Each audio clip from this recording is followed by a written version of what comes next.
شروع اللہ کے نام سے جو بڑا مہربان نہایت رحم والا ہے۔ New Cantt Public School System کی طرف سے ہم آپ کو خوش آمدید کہتے ہیں۔ ایک بار پھر ہم اپنا لیکچر لے کر آپ کے سامنے حاضر ہیں۔ امید کرتی ہوں کہ آپ سب خیریت سے ہوں گے اور یقیناً آپ لوگوں نے پہلے لیکچر سے اس کو سنا ہوگا، اس کو سمجھا ہوگا، لیکن آپ لوگ اب بھی بہت سے ایسے لوگ جو فیڈ بیک نہیں دے سکے، وہ ہمارے channel New Cantt Public School System کا جو چینل ہے اس میں فیڈ بیک ضرور دیں کمنٹس کے ذریعے، اور ہمارا چینل جو ہے وہ سبسکرائب کرنا مت بھولیں۔ آج ہم پاک اسٹڈی مطالعہ پاکستان جماعت دہم کے لیے کلاس 10 کے لیے گریڈ 10 کے لیے آج ہم حاضر ہیں، اور ہمارا آج کا ٹاپک چونکہ ہم بھٹو کا دور ہم ڈسکس کر رہے تھے، ہم نے اس میں سے کچھ پوائنٹس ڈسکس کیے تھے اور کچھ آج ہم کریں گے۔ ہمارا چیپٹر ہے تاریخ پاکستان دوم۔ تاریخ پاکستان جو اس کا سیکنڈ پارٹ ہے، جو کہ فرسٹ پارٹ ہم 9th میں پڑھ چکے ہیں، میں نے آپ کو پہلے اس کے بارے میں بتا دیا تھا۔ اور آج جو ہمارا بھٹو کا دور حکومت ہے، ہم نے اس سے پہلے تھوڑا سا ان کی پرسنالٹی کو ڈسکس کیا، اس کے علاوہ جو نیشنلائزیشن انہوں نے کی تھی اس کے بارے میں ہم نے ڈسکس کیا تھا۔ ہم دیکھتے ہیں کہ یہ واحد شخصیت ہمارے سامنے آئی تھی جنہوں نے باقاعدہ دعویٰ کیا تھا، اور صرف دعویٰ ہی نہیں، بہت جرأت سے یہ والا اقدام بھی، یہ والے اسٹیپس اٹھائے تھے انہوں نے۔ ان کا کہنا یہ تھا کہ ہمارے ملک کو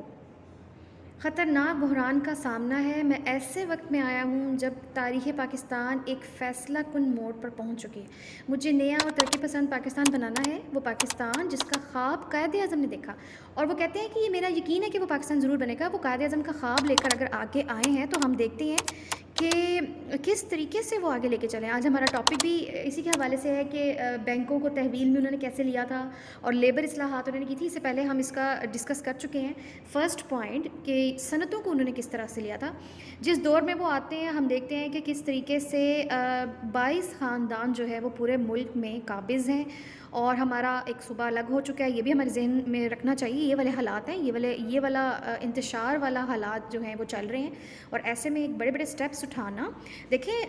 ٹیکسز جو ہیں اس سے عوام اگر ٹیکس دیتی ہے تو حکومت جو ہے وہ چلتی ہے، اور یقیناً 22 خاندان جو ہیں یہ بھی ٹیکس دیتے ہوں گے، لیکن کسی طرح سے بھی وہ پریشرائز نہیں ہوئے۔ ہم دیکھتے ہیں کہ 20 دسمبر کو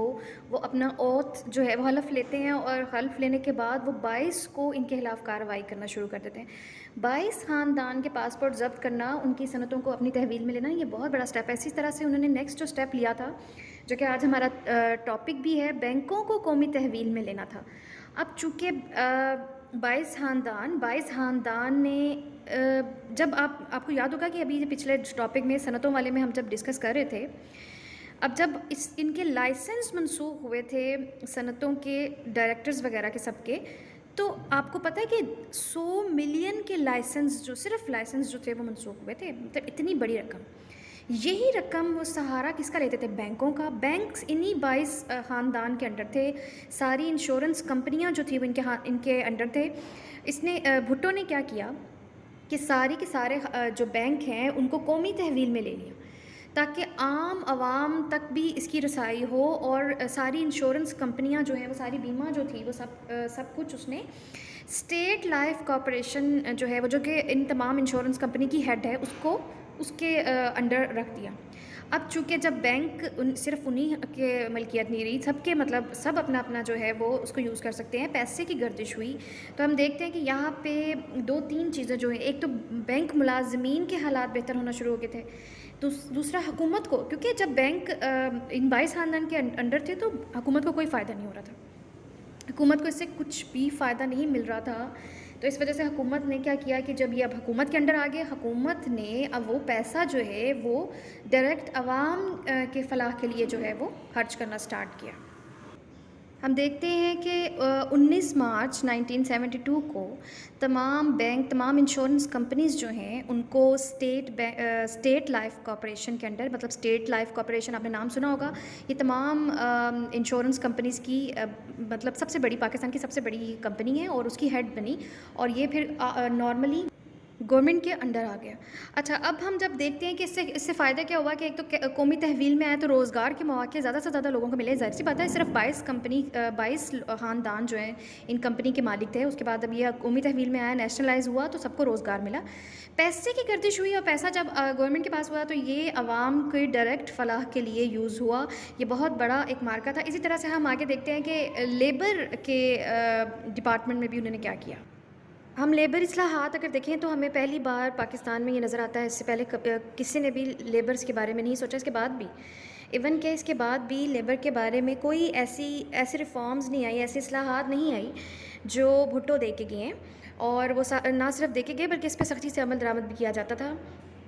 پہلا تو ان کا یہ کانسیپٹ تھا کہ ہر کارخانے میں انتظام چلانے والی جو کمیٹی ہوتی ہے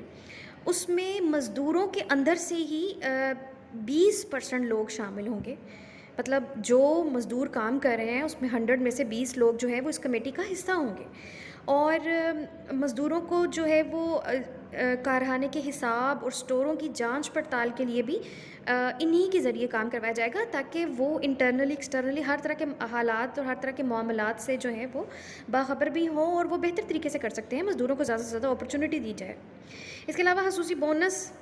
اتنا کہ 1 ماہ کی تنخواہ جو ہے وہ دینے کے برابر ان کا بونس رکھنے کا کہا گیا، اور اگر پیداوار زیادہ ہوتی ہے، مطلب جو کارخانہ جو ہے وہ زیادہ پروڈیوس کرتا ہے، کوئی بھی اپنا جو وہ جس چیز کی وہ مل ہے یا کارخانہ ہے، تو اس کے جواب میں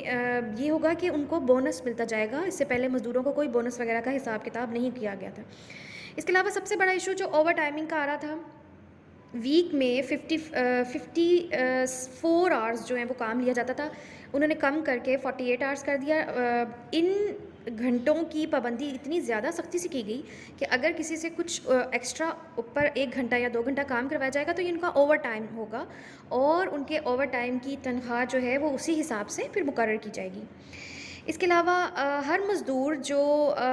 مطلب بڑھاپے کو پہنچ جائے اور وہ یہ والی ورکنگ نہیں کر پاتے، تو ان کے لیے بھی انہوں نے اسپیشل جو پینشن اور گریجویٹ وغیرہ رکھی ہوئی تھی، بیمہ انشورنس رکھی ہوئی تھی، بیمہ رکھی ہوئی تھی، اور طبی سہولیات تو ان کو تھی، میڈیکل چیک اپ تو ان کا کمپلسری تھا فری میں کیا جائے، لیکن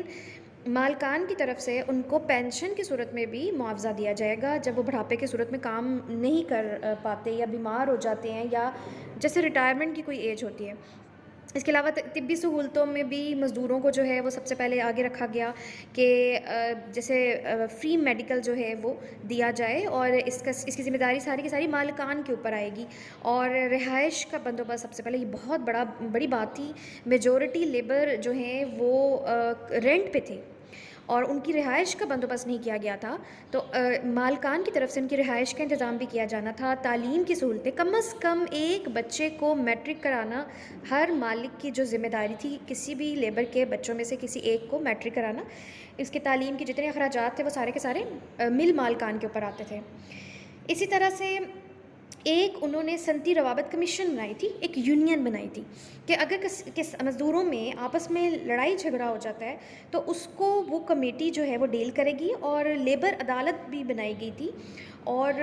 اس عدالت تک مزدور خود جو ہے وہ اپنا مقدمہ لے کے جانے کا حق رکھتے ہیں، یہ جونیئر عدالتیں کہلاتی تھی۔ اس کے ساتھ ساتھ اسٹیورڈشپ جو ہے وہ بنائی گئی، ایک یہ عہدہ تھا جس کے باعث مل مالکان اور مزدوروں کے درمیان پیدا ہونے والے مسائل جو تھے اس کو حل کرنے میں آسانی ہو، کیونکہ بہت سے ایسے مسائل تھے جس کو ڈسکس کر کے سالو کیا جاتا تھا، ان کی پرابلمس کیا ہے، ان کی طرف سے ایک جن کو ریپرزینٹ کرنے والا ایک بندہ رکھا، اور ادھر سے مل مالکان شامل تھے، اور یہ سارے مل کے آپس میں مسائل حل کرنے کی طرف آئے۔ اور سب سے بڑی جو اہم بات تھی، چونکہ یہ مل وغیرہ پہ کام کرنے والے لیبر جو ہیں، ان کو سب سے زیادہ پرابلم یہ تھی کہ بیٹھے بٹھائے ایک دم سے ان کو نکال دیا جانا، تو یہ اس مسئلے کے حل کے لیے انہوں نے کہا کہ اگر جب تک کوئی سالڈ ریزن نہیں ہوگا اور مالکان جو ہیں ان کو برطرف کرنے کے لیے باقاعدہ اپنی وجوہات بیان کرنی پڑے گی کہ بھئی کیا ایسی وجہ تھی جس کی وجہ سے انہوں نے اس کو اس جاب سے نکالا ہے، تو اس کے بغیر وہ کسی کو بھی اپنی ملازمت سے نکال نہیں سکتے۔ یہ ایک بہت، میں کہتی ہوں کہ ملازمت کا تحفظ جو ہے وہ سب سے بڑا مارکا تھا۔ ہم دیکھتے ہیں کہ یہ پہلی بار ایسا ہوا ہے کہ ہسٹری میں کسی نے لیبرز کے بارے میں بھی کوئی ریفارمز پیش کی ہیں اور پھر اس پہ امپلیمنٹیشن بھی ہوئی تھی. ہمیں اس دور میں لیبر کے حالات بہت بہتر نظر آتے ہیں. اچھا، آج کا ہمارا لیکچر کمپلیٹ ہوا. اس کے متعلق اگر کوئی سوال آپ پوچھنا چاہ رہے ہیں یا اگر آپ کو سمجھ آئیے تو اپنا فیڈ بیک ضرور دیجیے گا اور ہمارا چینل سبسکرائب ضرور کیجیے گا. اپنا بہت سارا خیال رکھیے گا. اللہ حافظ.